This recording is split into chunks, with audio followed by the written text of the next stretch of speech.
खौफनाक सफर, लाल साड़ी का रहस्य। रात के सन्नाटे को चीरती हुई आर्यन की बाइक कच्ची सड़क पर दौड़ रही थी। आर्यन को नई नौकरी मिले अभी कुछ ही दिन हुए थे। शिफ्ट की अदला बदली की वजह से वो काफी थक चुका था। रात का करीब 1 बज रहा था जब वो ऑफिस से निकला।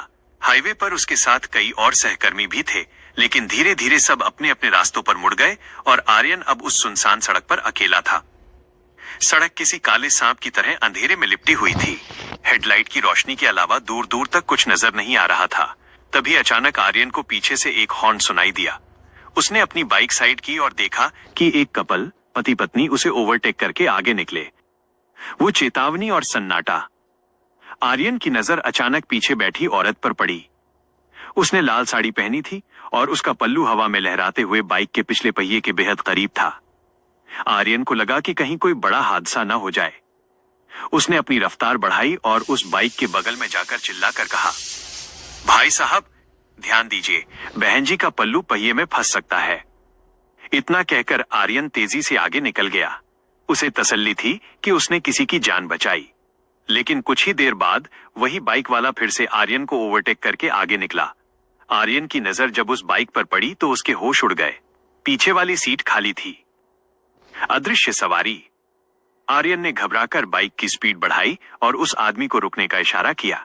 दोनों ने अपनी गाड़ियां किनारे खड़ी की।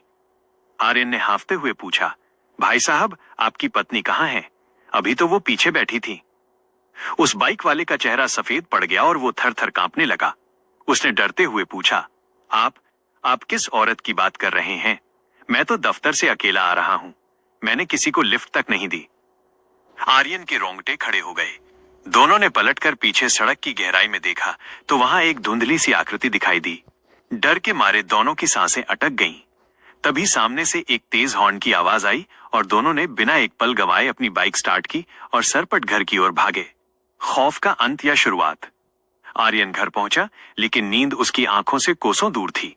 उसे खिड़की के हिलते हुए पर्दे भी उस लाल साड़ी के पल्लू जैसे लग रहे थे।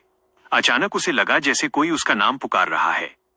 जैसे ही वो खिड़की बंद करने के लिए मुड़ा, उस साये ने उस पर छलांग लगा दी। आर्यन चिल्लाकर उठा, वो एक सपना था। 2 दिन की छुट्टी के बाद जब आर्यन तीसरे दिन उसी रास्ते से गुजरा, उसका दिल जोर जोर से धड़क रहा था। तभी पीछे से फिर एक हॉर्न की आवाज आई। आर्यन का शरीर पसीने से तरबतर था। उसने हिम्मत जुटाकर बगल से गुजरते बाइक सवार की ओर देखा। इस बार पीछे कोई नहीं था। आर्यन ने राहत की सांस ली और बाइक सवार की ओर देखकर मुस्कुराया। तभी उस बाइक सवार ने अपने हेलमेट का कांच ऊपर किया और आर्यन की आंखों में देखते हुए ठंडे स्वर में बोला, भाई साहब अपनी पीछे बैठी बहन जी से कहिए, उनका पल्लू पहिए में अटक सकता है। आर्यन का खून जम गया।